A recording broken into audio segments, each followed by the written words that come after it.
সালামু আলাইকুম বন্ধুরা, স্বাগতম তোমাদেরকে ভয়েস পয়েন্টের এই নতুন ভিডিওতে। এই ভিডিওতে আমরা নবম শ্রেণীর প্রথম অধ্যায়ের একক কাজ 1.4 একক কাজটি করবো, যেটি পৃষ্ঠার সাথে অবস্থিত। দেখো তো বন্ধুরা, এই একক কাজ আমাকে কি করতে বলেছে। এই একক কাজে আমাকে কিছু সেট দেওয়া আছে। এই সেটগুলোকে সেট গঠন পদ্ধতিতে প্রকাশ করতে বলছে।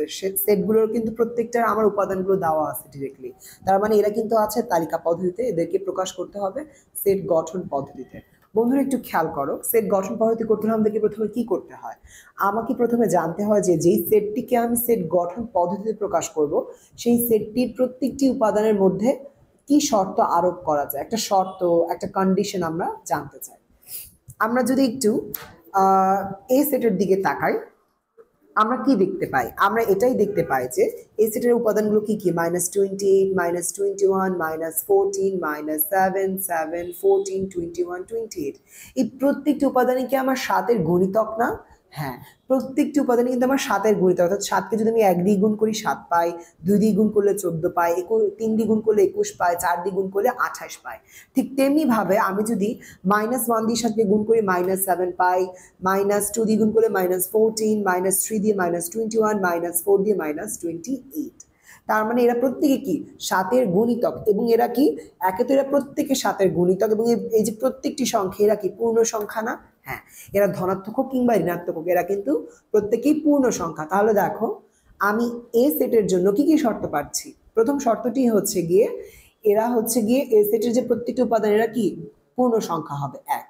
দ্বিতীয় কি এরা 7-এর গুণিতক, এবং তৃতীয় কি এরা -28 থেকে 28-এর মাঝে অবস্থিত। কারণ 7-এর গুণিতক তো আর মাত্র 28 পর্যন্ত কিংবা -28 পর্যন্ত না, 7-এর গুণিতক কিন্তু অনেক হতে পারে। যেমন 5 7 35 একটা গুণিতক, 42 একটা গুণিতক, -35 একটা গুণিতক, -42 একটা গুণিতক। তাই আমরা কি করেছি, কয়েকটা মাত্র গুণিতক নিয়েছি। তাই আমরা কি বলবো এটাকে, যে -28 থেকে 28-এর মাঝে অবস্থিত এই গুণিতক সমূহ। তাহলে বন্ধুরা আমরা লিখে ফেলি এ সেটটি। তাহলে আমরা কি লিখতে পারি? প্রথমে এ সেটের জন্য আমরা যদি এ সেটের দিকে তাকাই, এ সেটের আমরা কি লিখতে পারি? প্রথমে যে সকল উপাদান, এ সেটের সকল উপাদান 7-এর গুণিতক, 7-এর গুণিতক, এবং একে তো এ সেটের সকল উপাদান হচ্ছে 7-এর গুণিতক, এবং আমরা কি বলতে পারি, এই 7-এর গুণিতক সমূহ, এই যে গুণিতক যে সংখ্যাগুলো আমরা পাচ্ছি ওগুলো কি পাচ্ছে? অ্যাকচুয়ালি পূর্ণ সংখ্যা পাচ্ছে, এবং তারা প্রত্যেকে কি, তারা প্রত্যেকেই পূর্ণ সংখ্যা। তাহলে পূর্ণ সংখ্যাও পেলাম এবং গুণিতকও পেলাম, 7-এর গুণিতক।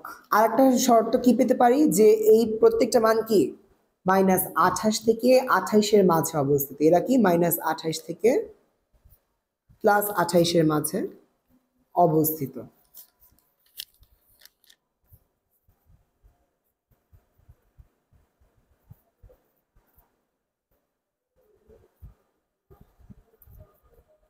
তাহলে এখন আমরা এ সেট সমান সমান কি লিখতে পারি? এ সেট সমান সমান লেখা যায়, প্রথমে আমাদের লিখতে হবে সেট গঠন পদ্ধতিতে এক্স। আমরা জানি যে উপাদান সমূহকে আমরা কি দিয়ে প্রকাশ করি? এক্স দিয়ে। X such that, such that মানে হচ্ছে এমন ভাবে, এমন এক্স এর মানে এমন হবে যেন এক্স এর মানটি কি হয়, আমার পূর্ণ সংখ্যা হয়। এই জন্য আমি বড় হাতের জেড ইউজ করলাম। বড় হাতের জেড কেন ইউজ করলাম? বড় হাতের জেড এই জন্য আমরা ইউজ করছি দেখানোর জন্য যে এক্স এর যে মানগুলো পাবো তারা মূলত কার উপাদান? জেড এর উপাদান। আর জেড বলতে আমরা কি বুঝি? পূর্ণ সংখ্যা। বন্ধুরা তোমরা নিশ্চয়ই আমার প্রিভিয়াস ভিডিওগুলোতে দেখেছো যে জেড দ্বারা আমরা কি বুঝি? পূর্ণ সংখ্যা বুঝি। এরকম কিছু সাংকেতিক চিহ্ন আছে, যেমন জেড, তারপরে হচ্ছে গিয়ে এ, তারপরে আরো বিভিন্ন সাংকেতিক চিহ্ন দিয়ে কোনটাকে দিয়ে কি বোঝায়, এই বিষয়গুলো তোমাদের প্রিভিয়াস ভিডিওতে দেওয়া আছে, তোমরা দেখে নিও যদি না জেনে থাকো। আর এখন দেখো, তাহলে আমি প্রথমে কি লিখলাম, যে x such that x represent Z, মানে এক্স এর মানগুলো কি হবে? জেড এর অন্তর্ভুক্ত, অর্থাৎ পূর্ণ সংখ্যা হবে। যেটা আমরা দেখলাম যে এখানে এর প্রত্যেকটি উপাদান কি পূর্ণ সংখ্যা। এরপরে কি এরা 7-এর গুণিতক, তাহলে সেই কথাটাও লিখি, 7-এর গুণিতক। আর কি এক্স এর মানগুলো 7-এর গুণিতক, আর কি হবে? এরা -28 থেকে +28-এর মধ্যে অবস্থিত। যদিও বা এরা -28 হতে পারে, +28ও হতে পারে। তা আমরা এইভাবে লিখবো। তার মানে আমরা দেখতে বন্ধুরা আমরা কিভাবে এটা শেষ করলাম, এই এ সেটটিকে প্রথমে কি লিখলাম, এক্স এক্স ইজ এন বন্ধুরা এবার বি নাম্বারটা দেখো, বি নাম্বার সেটটাতে আবার কি বলা আছে, বি নাম্বার সেটের উপাদানগুলো একটু একটু যদি তাকাই, 0 1 1 2 3 5 8, তারপরে 3টা ডট দেওয়া আছে এবং সেকেন্ড ব্র্যাকেট দিয়ে ক্লোজ করে দিয়েছে। এই কথাটা মানে হচ্ছে এটা একটি অসীম সেট, কিন্তু এই ডটগুলো দেওয়ার মানে মানে এরকম আরো সংখ্যা আছে, এর আরো উপাদান আছে। কিন্তু আমাকে এটা বলতে পারো যে বি এর সেটগুলো, বি সেটের যে উপাদানগুলো তাদের মধ্যে সম্পর্কটা কি। যদি আমরা একটু খেয়াল করি, দেখো তো প্রথম উপাদান কি 0 আর দ্বিতীয় উপাদান কি 1, এই দুটো উপাদানকে যদি যোগ করি রেজাল্ট কি বের হয় 1। আবার এই 1 এবং তার আগের উপাদানকে যোগ করলে রেজাল্ট কি বের হয় 2। আবার 2 আর তার আগের উপাদান 1 কে যোগ করলে রেজাল্ট কি বের হয় 3। আর 3 আর 2 কে রেজাল্ট যোগ করলে রেজাল্ট কি বের হয় 5। আবার 5 আর 3 কে যোগ করলে রেজাল্ট কি বের হয় 8। তার মানে আমি এই বি এর যতগুলো উপাদান রয়েছে তাদের মধ্যে আমি কি সম্পর্ক পাচ্ছি, যে যে কোনো দুটি সংখ্যার যোগফল হচ্ছে এর পরের সংখ্যাটি। তার মানে আমি যদি দুটি সংখ্যাকে যোগ করি, যোগ করলে যে রেজাল্টটা পাবো সেটা হবে তার পরের সংখ্যাটি। যেমন 1 আর 1 কে যোগ করলে কি পাই 2, তারপরে কি আছে 2। আবার 2 আর 1 কে যোগ করলে কি পাই 3, এই 2 এর পরেই কি আছে 3। আবার 3 আর 2 কে যোগ করলে কি পাই 5, সেটা কি আছে 5। 5 আর 3 কে যোগ করলে 8। তার মানে আমার এই জিনিসটি হচ্ছে কি আমরা বলি ফিবোনাচ্চি ক্রম বলি অ্যাকচুয়ালি, বা ফিবোনাচ্চি সংখ্যা বলতে পারি। প্রত্যেকটা সংখ্যাকে কি বলতে পারি, ফিবোনাচ্চি সংখ্যা। বন্ধুরা তোমরা জানো কিনা জানি না, কিন্তু এর আগের ভিডিওতে কিন্তু আমি ফিবোনাচ্চি ক্রম কি সেটি ব্যাখ্যা করেছি। ফিবোনাচ্চি ক্রম হচ্ছে এমন একটি ক্রম যেখানে প্রত্যেকটি ক্রমের প্রত্যেকটি উপাদান, তো আমরা কি পাবো, এই প্রত্যেকটি উপাদানের মধ্যে আমি একটা সম্পর্ক পাবো। সেই সম্পর্কটা কি, একটি উপাদান, যে কোনো দুটি উপাদানকে যোগ করলে যে রেজাল্টটা পাবো সেটা হচ্ছে গিয়ে তাদের পরের উপাদানের মান। ঠিক আছে, তাহলে এখানেও যেহেতু আমি তাই পাচ্ছি, যেমন 0 + 1 করলে আমি কি পাচ্ছি 1। আবার এই 1 + 1 করলে কি পাচ্ছি 2। 2 + 1 করলে 3। 3 + 2 করলে 2 + 3 করলে 5।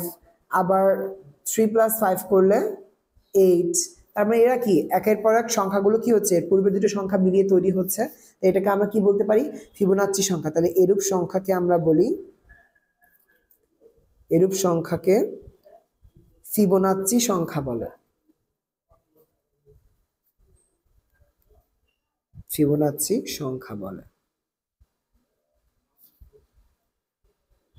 ঠিক আছে, তাহলে আমি এটাকে এখন সেট আকারে কিভাবে লিখবো, সেই বি লিখবো সমান সমান দিয়ে সেকেন্ড ব্র্যাকেট দিব। এখন আমাকে যেহেতু এটাকে সেট গঠন পদ্ধতি দেখাতে হবে, আমাকে কি করতে হবে, প্রথমে এক্স নিতে হবে। তাহলে এক্স সাচ দ্যাট এক্স, অর্থাৎ এক্স এর মান এমন হতে হবে যেন এক্স কি হয়, ফিবোনাচ্চি সংখ্যা হয়।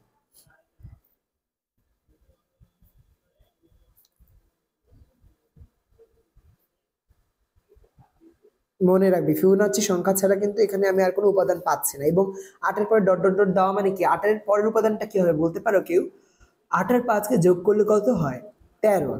তাহলে 8 এর পরের উপাদানটা হবে 13। তো এরকম আমার সংখ্যাগুলো চলতে থাকবে, আর সেগুলো কি ফিবোনাচ্চি ক্রম অনুযায়ী। তাই এটাকে আমি বলছি ফিবোনাচ্চি সংখ্যা। অর্থাৎ বি এর মান হচ্ছে ধরিলাম এক্স, তাহলে এক্স হচ্ছে গিয়ে এমন মানগুলো যারা হবে ফিবোনাচ্চি সংখ্যা।